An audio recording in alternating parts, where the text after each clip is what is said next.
Yeah, definitely.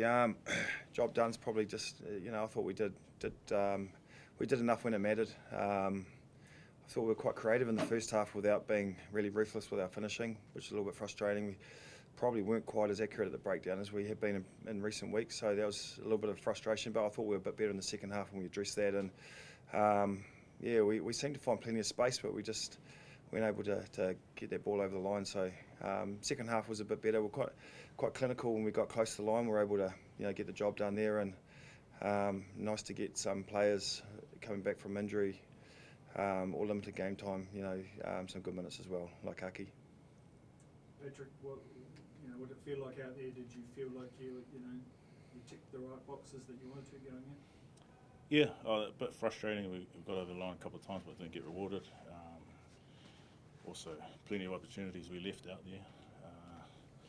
I'm saying that, pretty happy with the result. And thinking back to our week, it was a big week for us in terms of training and getting the content right. And I think the coaches put the pressure on us right from Monday, especially over a bye week. It's usually a pattern. We come off bye week where we're sort of lethargic and not ready to work. So this week was a good test for that, and happy with the result.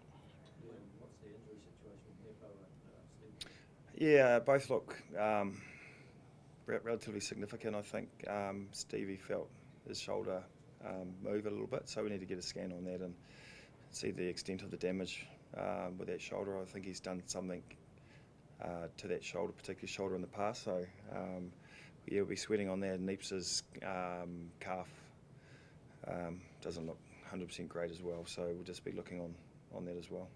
Leon, it looked like there was intention to run quite a bit in that first half. Was that something you discussed? Yeah, we did. We wanted to. We wanted to try and use the ball, get the ball to the edges, get some of our good ball carriers into play, Mark and Kate in particular. And we were able to find some good space out there, bundled into touch, passes within the shoulders. I think it was probably a little bit greasier than maybe than we thought. Our handling wasn't quite as sharp as we would have liked, but we stuck at it, and I thought, like I said before, once we got down close to the line, we were quite patient in there and able to get over it. It's an area that we've been working on, so nice to train something and get some good pay on the weekend as well. Obviously, extended game time for Zahn. He seems to have a bit of mongrel about running the line. Is this something you've challenged him on? Yeah, he's just using everything he's got at the moment. He's straightened the tack up really well. I thought, from his first carry, he's hard to tackle, and the left boot of his is priceless around turning teams around or applying pressure with it. And he's also pretty brutal with his defence. So really happy with the impact he had off the bench, and I thought he gave us a bit of direction, just his hard running on the edges, just sort of kick-started our attack at times, and we're able to play on the back of that. So you will cover if Stevie's out for a season? Well, yeah, I thought Zahn's performance was outstanding. We've got two quality fullbacks here, and we've still got Jacob Nipkins as well. So, fingers crossed it's not too serious for Stevie. Leon, were there any nervous moments when they got back, I think, 6 tries to 3 when that bonus point sort of... Yeah, frustrated. Probably one of the things is probably how easy we let a couple of tries in. On the back of some discipline stuff, which we've been really good in recent weeks, and tonight we probably relapsed a little bit in that area. So yeah, look, there'll be areas that will give us some substance to talk about on Monday, and give something for TC and Fish to fire up about and get them nice and fired up for the week ahead, because we've got a big game against Drua and Fiji. That's going to be huge. It's as big as any game really in this competition. They're unbeaten this year, and I'm assuming Mick Byrne, who was an ex-Blues coach, would be looking forward to the Blues turning up and playing. So yeah, it's an exciting week. Paddy sort of mentioned in his TV interview you've been sort of preparing for that one, a wee bit in advance. What have you been? Yeah, a little bit. We're just trying to acclimatise, doing some work on the watt bike and hot rooms and stuff like that, and probably the conditions out there with that greasy ball. I think you see a lot of it seems to be pretty sweaty over there, and the ball seems to be pretty greasy, so we're probably well prepared, but not quite for the heat that we're about to encounter and the crowd. Leon mentioned that attacking execution's probably been a bit of an Achilles heel at times. I guess you've cracked 50 in the past 2 games. How do you assess where your attack's at? Yeah, growing nicely. I think some of our play We're still adventurous. I thought, given the conditions, we're still chancing our arm a little bit and going to the edges, which is good. And we're finding space, which is one of our key goals, is to keep trying to find space on the park. So, yeah, we didn't get it all right, but there's enough in there to say, hey, look, we're creating a lot, and I'd much rather be creating and needing to fine tune the finishing than not creating at all. And I think there's some positives that we can take away from that. Yep, those two will be available, so that's good. And as we go into that final run, I think we're going to need a lot of players. Seems to be the trend at the moment.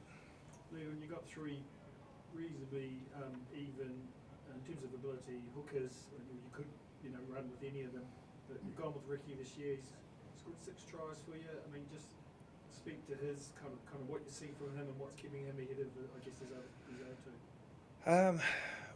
Just his ability to move around the park quickly has been his point of difference. He's getting some big numbers in his tackle numbers. Getting through a lot of work in the tackle and carries and cleans. So his work rate's just been outstanding, and he's supplementing front row really well. So he's had a good year. He's been more physical in the contact area and doing well in that area as well. So. But we've got 2 good hookers, Sawani and Kurt Eklund, chipping away as well, and they're going to get some opportunities in the coming weeks to press his case as well. And Paddy, for you going to Fiji to take on the Ndura over there and that environment and the heat and everything, I mean, is it something you guys need to get excited about rather than, I guess, intimidated or whatever? Well, I think the boys are excited to go to Fiji. It's probably a matter of just trying to tone it down, make them realise we're there for a job. So. No, I think the excitement levels are up. I think everyone's been thinking in the back of the boys' minds, Fiji trip, and also just how they're playing and how good they are. So in the back of our mind, it's still to preview them. It's quite not scared of them, but they're making the hairs on their back stand up. So in saying that, it's another week and we've got to prepare for another game, a tough one. Liam, what did you make of RTS's decision? There was a big decision brewing for a long time. It's nice that he's made it and made his call, and we support him with that. And he's made it really clear that the Blues is his priority this year, and he's going to do everything he can to win a title. So happy with that. Not so close for that RTS there. Cheers.